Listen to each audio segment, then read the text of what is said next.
Combat in Octopath games can be difficult and tedious at times, but it doesn't have to be. Here are a few combat tips that will have you well on your way to victory in Octopath Traveler 2. Octopath Traveler 2 is a turn-based RPG where each turn both you and your enemy will attack one another in the order indicated in the top left-hand side of the screen, with the next turn's order being seen to the right of that in the center. Abilities allow your character to use any skills they have learned from their main or secondary jobs, while item allows them to use any items in their inventory, such as healing or offensive items like soul stones. Defend will make the character guard on their current turn, reducing the damage they receive, but will also move their action in the following turn to the front. Flee makes a check to have the entire party run away from battle. Some battles you cannot run away from, and you can tell this if the command is grayed out. Also, if you flee with your first character during a turn and fail, the rest of your character's actions during that turn will be forfeited. All enemies are vulnerable to certain weapon and magic types, with the amount of vulnerabilities being shown underneath the enemy. This is important as hitting an enemy with an attack it is weak to will lower the number on the shield icon next to them. Once it reaches 0, the enemy will be broken, removing it from combat for that turn and allowing all attacks to do full damage. While enemies in Octopath Traveler do not have health bars, you can check the enemy's health by checking the color of their name. White means they have lots of HP left, while red means they are getting low.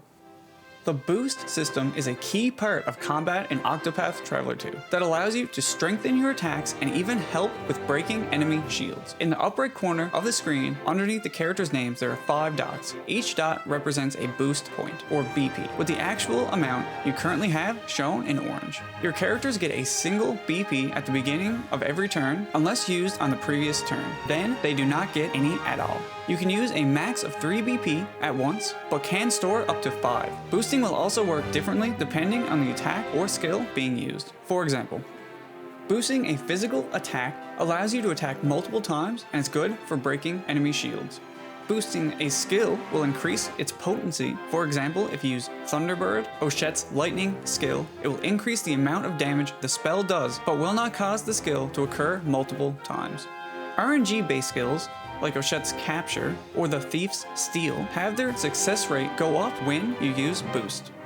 Buffs and debuffs last extra turns when boosted. Even skills like the Apothecary's Rehabilitate will last longer if boosted. Not everyone is a fan of the boost system, because it can feel more tedious to those who prefer the more traditional JRPG system of building up your limit breaker. But if you treat your boost similar to a limit break and don't use it every turn and instead save up a few boosts while using regular attacks and skills to break the opponents down and set up for powerful boosted attacks, it's just like a limit breaker.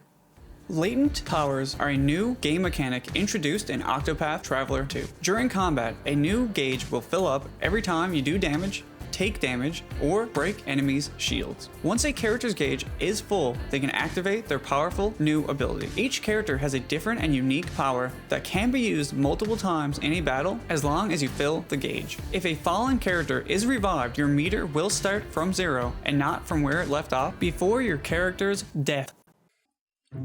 Ailments have various effects on the afflicted target. Each effect is represented by an icon and a turn number. When the number reaches 0, the status is removed. Turn numbers can stack up to a maximum of 9 turns. Ailments can be instantly removed with its respective herb or by using the rest or rehabilitate skill, or can be prevented entirely using specific accessories. So always be prepared to handle status conditions, whether it's items or character skills. I hope my video helped you out and gave you some insight on combat in Octopath Traveler 2. And if you enjoyed this video, you might also like this one right here. Thanks for watching and have a great day. Wake up, today's gonna be a good day. Wake up, today's gonna be a good day.